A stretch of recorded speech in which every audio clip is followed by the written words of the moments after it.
Hello students, I am teaching you a chemistry paper 1 of FYBSc semester, and this is semester 2nd of, and this is our part 3 lecture of unit 2nd, that is the concept of qualitative analysis and acid base theories. In last lecture we have already completed the precipitation equilibria, that is the solubility product, and problems based on solubility products, and that is the equilibrium precipitation equilibria. So in now we have to start a new topic, that is the common ion effects. So what is the common ion effect? So let's see.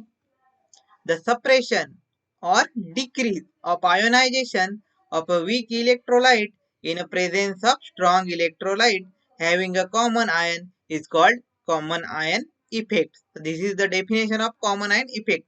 That is decrease of ionization of weak electrolyte in presence of strong electrolyte. Strong electrolyte के presence में weak electrolyte का हम decrease of ionization कर रहे हैं.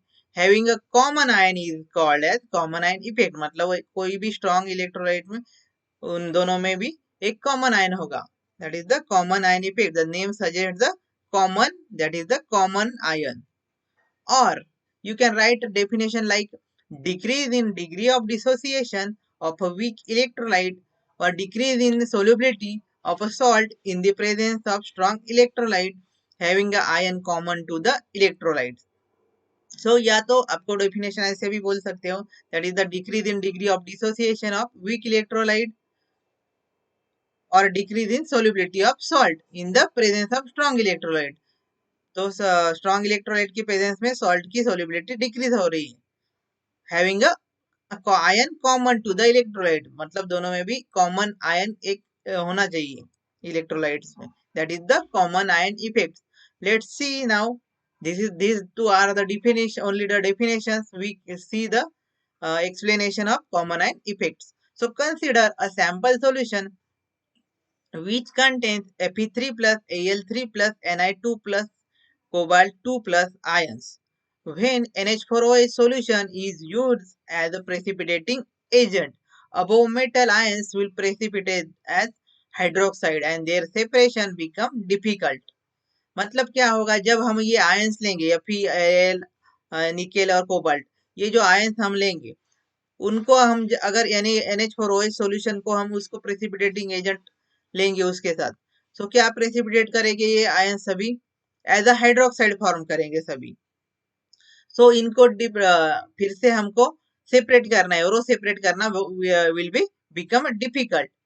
So, however, using common ion effect, the separation of Ni2 plus cobalt 2 plus from Fe3 plus and Al3 plus is made possible. So, ये किससे possible होगा, फिर इन दोनों में, इन चारों में भी सेपरेशन करना है हमें तो. So, common ion effect, that is why we are using a common ion effect. The values of solubility product for their hydroxide are given below. मतलब हाइड्रोक्साइड की सोलिबिलिटी प्रोडक्ट के हाइड्रोक्साइड की वैल्यूज यहाँ पर दिया है सोलिबिलिटी प्रोडक्ट की. सो FeOH3 की KSP 3.8 इंटू 10⁻²8. NiOH2 की KSP है 8.7 into 10⁻19. AlOH3 that is 8.5 into 10⁻3 and COOH2 की 1.6 into 10⁻18. then chromium OH3 की 2.3 into 10⁻29 and NiOH2 की 1 into 10⁻18. so यहाँ पर KSP किसकी ज्यादा है, यहाँ पर ये जो तीन है, यहाँ पर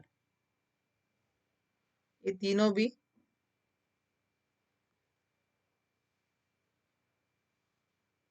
these are lower and these are slightly more KSPs.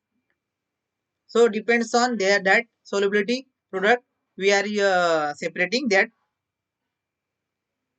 So solubility value से हम उसको separate कर सकते हैं. So before addition to the solution containing Al3 plus Fe3 plus CO2 plus ions, when a solution of a mixture of salt with higher and lower solubility product is treated with NH4Cl is a strong electrolyte since it ionizes completely. So पहले हम before addition of NH4OH to the solution, कौन से solution में aluminium 3+ Fe3+ और cobalt 2+ ion जिनमें होंगे उनमें हम पहले बिफोर एडिशन NH4OH के पहले solution of mixture of salt with higher and lower solubility product is treated with NH4Cl. तो उसको पहले हम NH4Cl से ट्रीटेड करेंगे और वो क्या है स्ट्रॉन्ग इलेक्ट्रोलाइट है hence it ionizes completely. so वो क्या करेगा आयोनाइज कंप्लीट हो जाएगा उसका.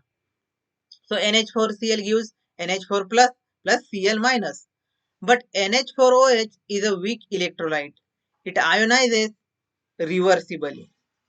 So NH4Cl क्या था स्ट्रॉन्ग था इसलिए वो क्या होगा कंप्लीटली आयोनाइज होगा किसमें वो होगा NH4 प्लस और Cl माइनस में मतलब ये NH4 प्लस और ये Cl माइनस में. But NH4OH is a weak electrolyte. It ionizes reversibly.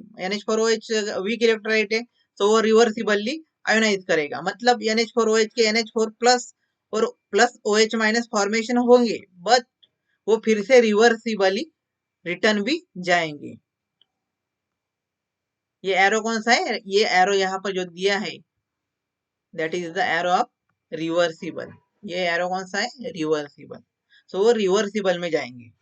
So due to increase in concentration of NH4 plus मतलब वो common ion from NH4Cl the ionization equilibrium is shifted to left side. मतलब due to increase in concentration of NH4 plus मतलब ये जो common ion दोनों में भी है NH4 प्लस ये जो कॉमन आयन यहाँ पर भी है NH4OH में और ये NH4Cl में यहाँ पर भी है. सो वो क्या करेगा common ion from NH4Cl the ionization equilibrium is shifted to left side. Left side मतलब कहाँ पर होगा वो फिर से रिटर्न में जाने को ट्राई करेंगे. आयोनाइजेशन इक्विलिब्रियम कहाँ पर होगा लेफ्ट साइड में. In other words, the dissociation of NH4OH is suppressed, hence the concentration of OH minus ion is decreases. So यहाँ पर आयोनाइजेशन रिवर्स कंप्लीटली हो नहीं रहा इसलिए वो क्या रिटर्न में जा रहा है. सो रिटर्न में जाने की वजह से जो भी OH के OH का कॉन्सेंट्रेशन जो हो रहा था यहाँ पर वो क्या हो रहा है it will be decreases if it will reversibly going to here मतलब वो फिर से रिएक्टेंट से प्रोडक्ट से फिर से रिएक्टेंट में जा रहा है. सो OH माइनस के आयन जैसे जैसे NH4 प्लस कम होता जाएगा OH भी कम होता जाएगा और रिवर्सिबली चले जाएंगे. Hence due to less concentration of OH minus ions which only precipitate the ions with low solubility product. So क्या होगा due to less concentration of OH ions मतलब अभी क्या हो गया रिटर्न में गए NH4 प्लस जो कॉमन आयन का कॉन्सेंट्रेशन बढ़ने की वजह से वो रिवर्स में चले गए.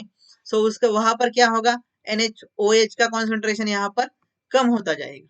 सो OH का कॉन्सेंट्रेशन कम होने की वजह से due to less OH concentration which only precipitate the ions with low solubility product. So जो low solubility product है उसके जिनके उनको ही वो सिर्फ क्या करेगा प्रेसिपिटेट करेगा जो हमने लास्ट स्लाइड में देखा है. तो KSP ऑफ मतलब सोलिबिलिटी प्रोडक्ट के डिफरेंट डिफरेंट टाइप्स डिफरेंट अलग अलग हाइड्रोक्साइड के अलग अलग सोलिबिलिटी प्रोडक्ट थे.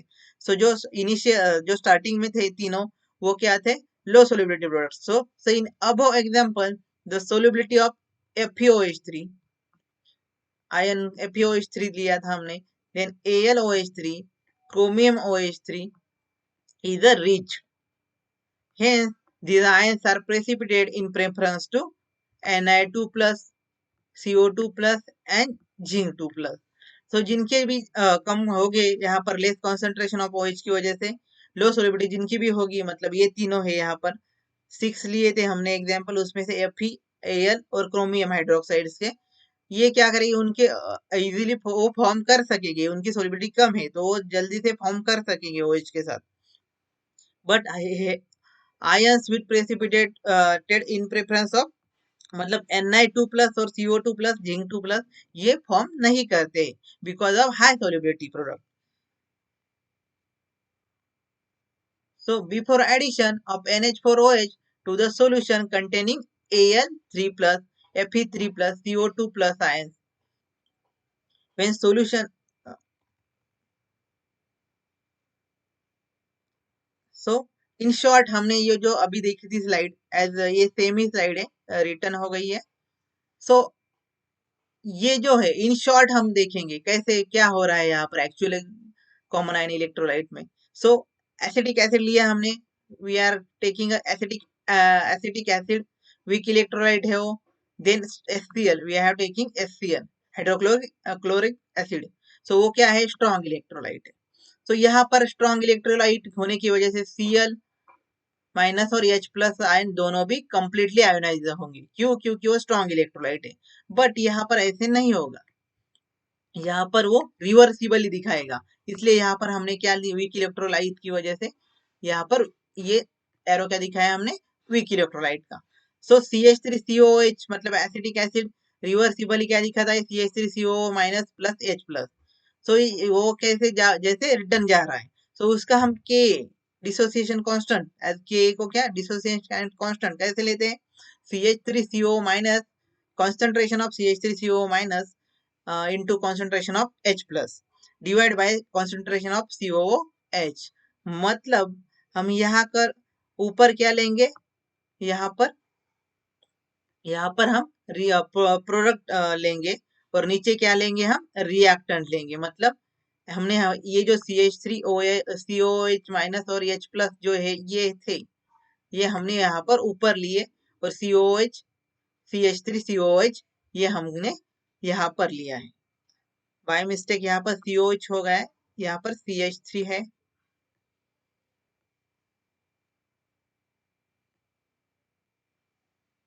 यहाँ पर CH3 है और ये arrow concentration arrow is here so CH3 हमने रिएक्टेंट कहाँ लिया नीचे और प्रोडक्ट कहाँ पर लिए ऊपर दैट इज द के डिसोसिएशन कांस्टेंट वैसे हमने HCl का लिया सो HCl का क्या है HCl Cl plus H plus ये कम्प्लीटली ये आयोनाइज हो जाएंगे यहाँ पर ब्रेक हो जाएगा और कम्प्लीटली आयोनाइज सो सेम वैसे ही यहाँ पर क्या था HCl और एसिटिक एसिड में H प्लस आयन कॉन्सेंट्रेशन से वो बढ़ रहा था तो उसको रिवर्सिबल बढ़ने की वजह से वो रिवर्सिबल चला गया जो भी इलेक्ट्रोलाइट था सो ओनली का क्या रह गए ओनली स्ट्रॉन्ग इलेक्ट्रोलाइट के ही H प्लस रह गए सो वो फॉर्मेशन का आगे जो भी हमने अभी पढ़ा जैसे हाइड्रोक्साइड फॉर्म करेगा वैसे H प्लस के साथ वो कम ही रिएक्ट होंगे सो यहाँ पर HCl भी है सेकेंड एग्जाम्पल AgCl और NaCl का भी वैसे ही है सो NaCl स्ट्रॉन्ग है सो वो एक ही डायरेक्शन में जाएगा एरो एक ही डायरेक्शन में है सो Na प्लस और Cl minus completely strong electrolyte होने की वजह से कम्प्लीटली ये होगा वो आयोनाइज होगा AgCl नहीं होगा ionize so Ag plus plus Cl minus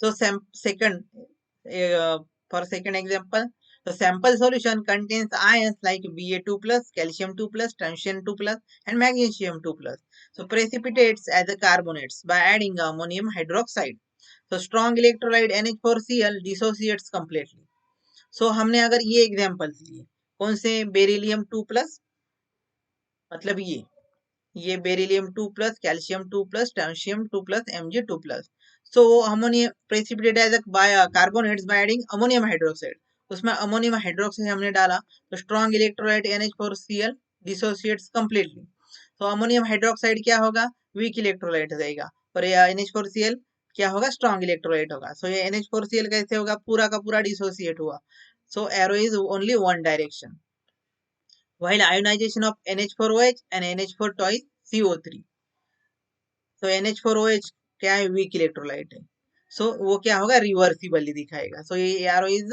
for reversible तो वीक इलेक्ट्रोलाइट होने की वजह से जब जब उसका कॉन्सेंट्रेशन कॉमन आयन का बढ़ेगा वो रिटर्न में जाने को ट्राई करेगा सो NH4 twice CO3 also weak electrolyte it also try to retain its left side due to strong electrolyte NH4Cl NH4 plus that is the common ion the concentration increases which suppress the ionization of NH4OH and NH4 twice CO3 and shifts equilibrium towards the left, जो मैंने अभी बताया। यहाँ पर NH4Cl और NH4OH और NH4 दोनों का भी आयोनाइजेशन हो रहा है, बट NH4Cl का कंप्लीटली हो रहा है, और NH4 प्लस ये इन दोनों में कॉमन आयन है। NH4 प्लस ये कॉमन है, सो NH4 प्लस आयन का कॉन्सेंट्रेशन बढ़ रहा है। सो ये यहाँ पर की जो वीक इलेक्ट्रोलाइट है वो उनको रिटर्न में फिर से कंपाउंड फॉर्मेशन होगा, उनका रिएक्टेंट में चले जाएंगे। तो इसकी वजह से उनका या कॉन्सेंट्रेशन ऑफ OH माइनस और CO3 माइनस ये कम होता जाएगा। So hence concentration of carbonate ion is lower and enough for the precipitation of Ba2 plus, calcium 2 plus and strontium 2 plus as a carbonate but not the Mg2 plus ions as a MgCO3। मतलब क्या हो रहा है, हमने अगर ये NH4CO3 और NH4Cl दोनों लिए है, सो NH4Cl कंप्लीट डिसोसिएट हुआ, यहाँ पर NH4 plus 2NH4 plus plus CO3 minus ये डिसोसिएट हुआ, बट यहाँ दोनों में भी कॉमन NH4 प्लस है। तो उसका कॉन्सेंट्रेशन कम करने के लिए, मतलब वहां पर स्टेबिलिटी पाने के लिए वो फिर से रिटर्न में जाएगा। सो रिटर्न में जाने की वजह से ये CO3 माइनस इसका भी कॉन्सेंट्रेशन कम होता जाएगा, और जो भी थोड़े बहुत यहाँ पर लोअर इन है आयंस CO3 माइनस, वो क्या करेंगे, जो जिनकी सॉल्युबिलिटी कम है उनके साथ रिएक्ट करेंगे, मतलब बेरिलियम, कैल्शियम और स्ट्रोंशियम, और फॉर्म क्या करेंगे, कार्बोनेट। बट मैग्नीशियम की ज्यादा होने की वजह से वो MgCO3 फॉर्म नहीं करेगा वहां पर। तो that is the common ion effect. So this is about the common ion effect. So next we have to study a new topic, means opposite to this topic, that is the uncommon ion effect. So solubility of sparingly soluble salt increases in the presence of foreign ions, that is ions which are not common to those of the salt. This opposite to common ion effect and called uncommon ion effect or a diverse ion effect. So solubility of sparingly soluble salt increases, मतलब जो थोड़ी बहुत soluble है, जो कोई salt increases in the presence of foreign ions, मतलब कुछ भी उसमें फॉरेन आयन, कोई भी सॉल्यूशन डालने के बाद उसकी क्या है, मतलब उसकी सोल्यूबिलिटी थोड़ी इंक्रीज हो रही है। सो वो क्या होना चाहिए, लेकिन foreign ion that is ions which are not common to those of the salt, मतलब वो कॉमन नहीं होने चाहिए, सिर्फ वो कॉमन नहीं होना चाहिए, वो अनकॉमन रहना चाहिए जो भी हम फॉरेन आयंस का ले रहे हैं। और this is opposite to common ion effect and called uncommon ion, मतलब कोई भी थोड़ा बहुत सोल्यूबल कंपाउंड, मतलब sparingly soluble salt increases in the presence of foreign ions, मतलब कोई भी सॉल्यूशन हमारा इन थोड़ा सा ही सोल्यूबल है, तो उसमें कोई भी हम सॉल्यूशन डालेंगे, सो वो क्या होगा, फिर से सोल्यूबल हो जाएगा, that is the common ion effect. But उसमें क्या होना चाहिए, कॉमन आयन होना नहीं चाहिए दोनों में भी। यहाँ पर हमने एग्जांपल लिया है, if aqueous solution of AgCl at 25 degree Celsius, molarity found is 1 into 10 raised to minus 5, and if KNO3 is added to it, the molarity of AgCl increases, that is 1.2 into 10 raised to minus 5। मतलब AgCl की पहले molarity कितनी है, ये solution of AgCl 1 into 10 raised to minus 5, but उसमें अगर हमने KNO3 डाला, सो उसकी मोलरिटी क्या हो जा रही है, इंक्रीज हो रही है AgCl की, that is 1.2 into 10 raised to minus 5। This increase in molarity due to increase in solubility of AgCl in aqueous solution on addition of KNO3। so वो किसकी वजह से हो रहा है, कोई फॉरेन आयन, मतलब यहाँ पर कौन सा फॉरेन आयन लिया है हमने, यहाँ पर KNO3 लिया है। सो KNO3 जब हम AgCl में डालेंगे, सो सॉल्यूशन में डालेंगे, सो उसकी मोलरिटी क्या हो रही है, इंक्रीज हो रही है। वो किसकी वजह से हो रही है, फिर addition of KNO3।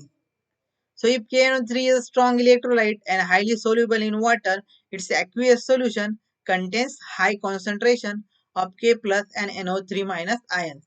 So KNO3 क्या है, स्ट्रॉन्ग इलेक्ट्रोलाइट है, and highly soluble in water है अगर हुआ तो its aqueous solution contain high concentration of K plus and NO3 minus. So वो क्या हो गया, which increases ionic strength of solution and as solubility of AgCl in water increases. So वो क्या हो गया, आयोनिक स्ट्रेंथ क्या होगी, इंक्रीज करेगा and solubility of AgCl also वो इंक्रीज करेगा स्ट्रांग होने की वजह से. So that is the common uncommon ion effect. So thank you students.